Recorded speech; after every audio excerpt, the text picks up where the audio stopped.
guys here.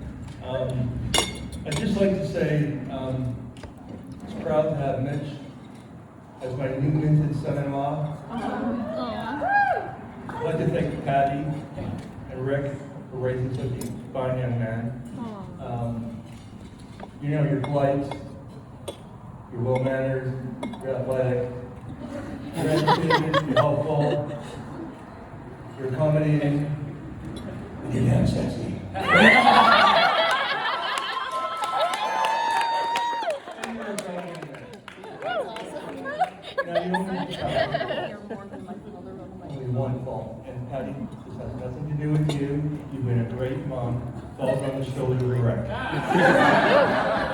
Rick, he does not know how to change the tire on the car. Neither does Just Rick. think how much safer the world would be if we could change the tire. Sage, at what age did you learn to change a tire? 8 years old. 8 years old. 8 years old. There we go. Call and answer. But don't worry, a couple years back, Georgia calls me up and says, Dad, Mitch is at UBC and he needs to change the tires, put the winter tires on. Can I come over and use your tools and maybe you can help him out? So he came over in his gangster red car, black car, right? And got the tires out and jack stand and safety blocks and showed him how to take off the tire. And he went and did the next tire, so jacked it up and started putting the jack on the gas tank, and that's not a good idea. That's like Penny has, Steve dial 911 on your phone. So we did the second tire, the third tire, the fourth tire, and he got it done. And, he can now work for, you can do Daytona, you can work in the pit crew, you can do all that, right? So that was good to see, right? Now, Georgia, you've made your mom and dad very proud. Like I just mentioned, you've come a long way. You were the Huggies baby. You're a Playboy photographer, and you're working for Saks Apparel as an employee. Now, it's not all your mom and dad's work. To raise a young person like yourself into the fine young lady you are today. And it's like Tori said just a while ago, whenever we were listening to the wedding there in your vow, it takes a village, right? So I'd just thank some families here, and there's no priority order, but I'd like to thank the Hudson clan, the Lee clan, the Albert clan, the Watson clan, the Wilson clan, and the Kirk clan, right?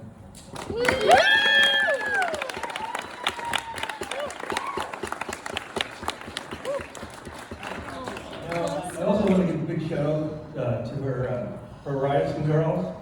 I spent 4 years with her when she was in Toronto. You were our wing gals.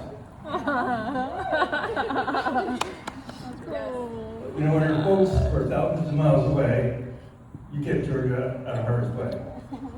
And from all of us, we'd like to thank you for taking care of her.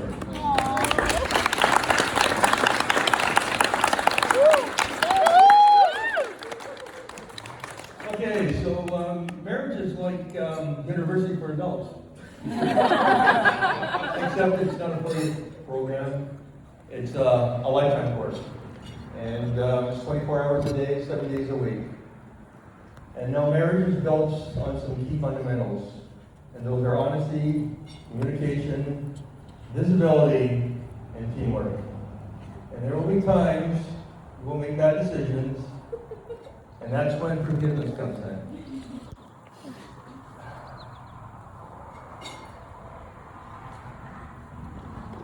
And when you do make an error, it's best to learn from them. As going forward, you will make better decisions. I've had 2 such life experiences I want to share with you. The first one went wrong, and it was void teamwork, visibility, and forgiveness. The second one, I learned the errors of my way and made better decisions. So, Angela, you were mentioned in both these life experiences. No need to have an anxiety attack. You know, I'm smelling like roses, and I smell like dog poop. So the first experience, when I was courting Angela, when she was living in the West End, we would go down to Robb Street on a Sunday and we'd have steak and eggs and have breakfast. And this one time we're coming back and she lived on View, just off Davie, and we go by Nelson Park, and on a Sunday there'd be people selling, you know, secondhand clothing, odds and ends, you know, basically clearing out their house. And there was this one vendor, and there was a set of golf clubs there. So Angela picked up the clubs, she looks at them, says to the guy, how much you want for the clubs? And the guy says, $10. So in this instant, Angela hands me the clubs, and I pull out the driver, and it's a Spalding, and the head's on the sides like an avocado, so it's like back in the 70s. And I look at the iron, and the grip's split in half, and I'm going, why is she paying $10 for this? So anyways, we put the clubs in, she throws them on her shoulder, and she storms off, and I'm throwing some 4-letter adjectives as we're going down the sidewalk. And she gets to about 100 yards from the vendor, and she stops, and she pulls out the driver, and throws it at me. Gets the iron out, and tomahawks that. And then she takes the bag, dumps it upside down, $100 bill falls out, and she goes like this, and then she does one of these. So, big red light situation, no information dump. You could have said, hey, I got 4 out of 6 numbers in the lottery, just follow me on this. Not the case. So, where do I go?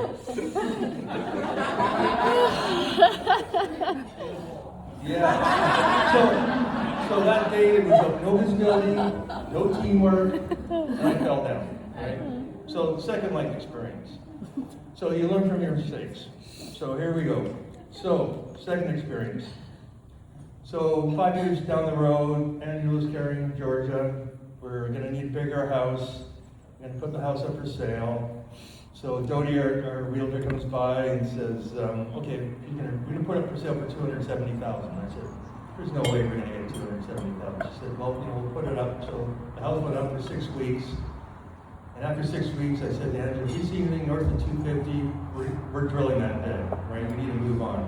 So sure enough, someone came by on week 7, young couple like us, 3 visits, and they wanted to show a bid. So there's me and Jody and Angela, and the buyer realtor comes down from 7 o'clock at night, going to show us the bid. And the couple were so nervous, they're up at the Starbucks waiting to hear what was going on. And so the buyer realtor looks at me and says, we're going to show you a bid at 255. And I go, oh, that's a green light, right? Because I said 250, anything north of that, we're going to hit it. But in the back of my mind, I'm thinking teamwork, visibility. So I turn to Angela and go to Angela, what do you think? I'm thinking she's just going to give her the honor of hitting the bid. And Angela says, I like to counter at 262.5. And my brain goes, and in that instant, the buyer realtor turns to Angela and says, we'll take it at 262.5. So we'll take it at 7,500.